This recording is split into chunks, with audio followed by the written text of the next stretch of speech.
Favor of the bill, and I wanted to ask you at this time if you'd like to bring the bill out. Thank you, Mr. Chairman. I'll also bring out the substitute amendment that you and Senator Collins have worked on with us, and I want to thank you and Senator Collins for your work on this over the years and for joining Senator Blumenthal and me in introducing the bill in March, along with Senator Rubio and Senator McCaskill and Senator Franken. But this addresses this issue of trafficking, and it specifically focuses on government contracting. The bill is intended to ensure, as you say, that some of the information we're getting, not just from the Wartime Contracting Commission, but from other sources at DOD and some good outside experts who've looked at this, that we're addressing this issue of trafficking in human beings through our war contracting dollars. These are dollars that we spend in so-called contingency funding. It includes, of course, reconstruction work as well as wartime contracting.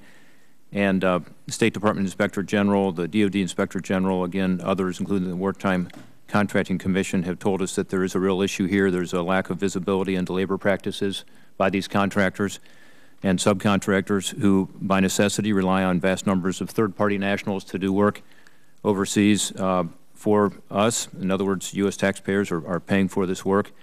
The War Contracting Commission did report last year that there is evidence of the recurrent problem of trafficking in persons by labor brokers or subcontractors, and it concluded that existing prohibitions have failed to suppress it. We've had a lot of folks speak up on this, including a commission member, Dov Zakim, who some of you know, former Reagan and Bush administration defense official, who testified before the Armed Services Committee, where the three of us sit, that these findings were just the tip of the iceberg, as he said.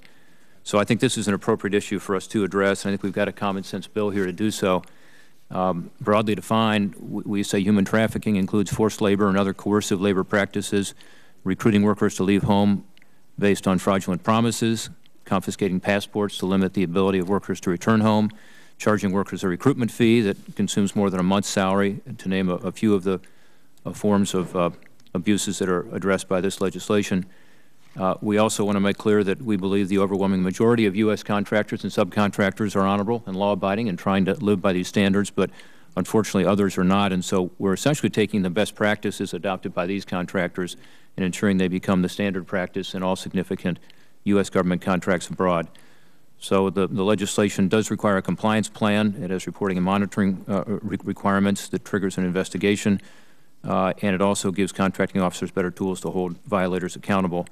The technical amendment I mentioned earlier comes from Senators Lieberman and Collins today, and I think this is terrific because it makes our legislation, as I understand it, identical with the House-passed legislation.